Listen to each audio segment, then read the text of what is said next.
এখানে আমি এখনও কাজ করতেছি এখন থরের রুমে ওই যেখানে কিছু ট্রেতে পোকা হয়, এটা সবাই জানেন আপনারা, যে ময়লা থেকে পোকা হয়, সেই পোকাগুলার খাওয়ানোর জন্য আমার দুইটা মুরগি আছে, যে মুরগির ভিডিও মাঝে মাঝে আপনারা দেখেন।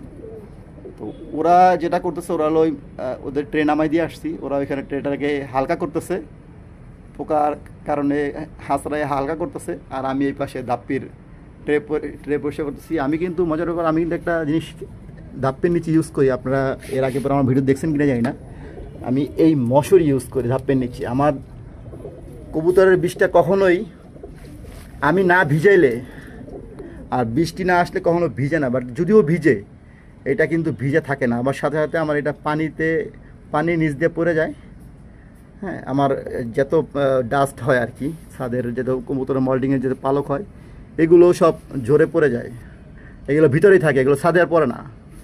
তো এইগুলো থেকে সব কিছু দিয়ে আমার এখানে আমার কাছে যেটা ধারণা মনে হয় আর কি, আমার টেরে আমি ইউজ না করে আমি খুব ভালো, আমার কাছে একটু ভালো আছি, হ্যাপি আছি। আমার যদি একটু ময়লা পরিষ্কার করার সময় একটু কষ্ট যদিও হয়, কিন্তু সেটা আমার জন্য অনেক ভালো। আমার সবগুলো দাপ্পির নিচে